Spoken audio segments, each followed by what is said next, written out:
শুভ সন্ধ্যা বন্ধুরা, রান্নার নতুন আর একটা ভিডিওতে তোমাদের অনেক স্বাগত। তো আজকে কি রান্না করব, নিরামিষ দিন শনিবার। তো দেখো, প্রথমে কড়াই সর্ষের তেল, কালো জিরে আর শুকনো লঙ্কা ফোড়ন দিয়ে নিয়েছি। তারপরে আলুগুলোকে দেখো কেমন ছোট ছোট করে কেটেছি।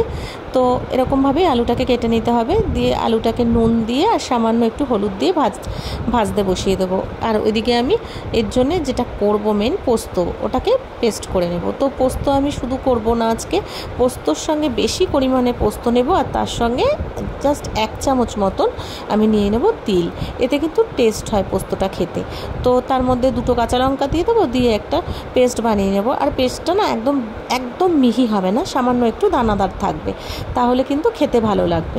তো যাই হোক, এদিকে আমি পোস্তর পেস্টটা করে রাখবো। আর তারপরে হচ্ছে ওইদিকে আমার আলুটা ভাজা হতে থাকছে। আর এবার আমি আলুটা যখন কড়াই ভাজা হয়ে যাবে, দেখো একদম লাল লাল করে ভাজা হয়ে গেছে, সেই সময় আমি একটা টমেটো কুচো করে ওর মধ্যে দিয়ে দেবো। দিয়ে টমেটোটাকেও ভালো করে ভাজতে থাকবো। আর চলো, এদিকে আমি মিক্সিতে করে নিই পেস্ট। এদিকে আমার পেস্ট একদম সুন্দর মতন রেডি হয়ে গেল, দেখো দানাদার।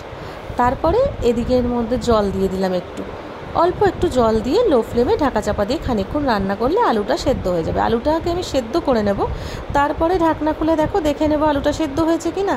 তারপর ওর মধ্যে দিয়ে দেবো করে রাখা পোস্তর পেস্টটা, দিয়ে খানিকক্ষণ একটু নাড়াচাড়া করে নিতে হবে। সাধারণত বন্ধুরা, পোস্ত আমরা আমিষই খাই, নিরামিষ খাই না। মানে আমাদের পেঁয়াজ খেতে, পোস্তর মধ্যে পেঁয়াজ দিলে ভীষণ ভালো লাগে। তো আজকে করব নিরামিষ বলে, মেয়ে পোস্ত খেতে ভালোবাসে, সেই জন্য। যাই হোক, পোস্তর ওই পেস্টটা দিলাম, দিয়ে ভালো করে একটু ফুটিয়ে নেব, নাড়াচাড়া করব। সামান্য একটু পরিমাণে চিনি দিয়ে দেবো। যে কোনো নিরামিষ রান্নায় একটুখানি চিনি দিলে ভালো হয় খেতে। আর আমি তো সব রান্নাতেই দিয়ে থাকি। তো দিলাম, দিয়ে ভালো করে নাড়াচাড়া করার পর মিক্সির ওই যে বাটিটা, ওটা ধুয়ে এবার পরিমাণ মতন জল দিয়ে দেবো। যদি আমি আজকে একটু ঝোল করব, কারণ এটা দিয়ে ভাত মেখে খাওয়া হবে বলে। যদি শুকনো করতে হতো তাহলে আর জল দিতে হতো না, ওইভাবেই ঢাকা দিয়ে রান্না করলে রেডি হয়ে যেত। তো দেখো, আমিও এটাকে একদম ঝোল মতন করে নিয়েছি, যেটুকুনি আমার লাগবে। করার পর আমি গ্যাসটাকে বন্ধ করে উপর দিয়ে একটুখানি সর্ষের তেল ছড়িয়ে রেখে দেবো। ব্যাস, ঢাকনা খুললে রেডি হয়ে যাবে আমার সুন্দর স্বাদের নিরামিষ পোস্ত। খেতে কিন্তু দারুণ হয় বন্ধুরা। নিরামিষ দিনে অবশ্যই তোমরা এটা ট্রাই করে দেখবে, খুব ভালো লাগবে। আমার মেয়ে মানে ছোটো মানুষ হলে কী হবে, ও খেয়ে বলেছে মা ভীষণ ভালো লেগেছে।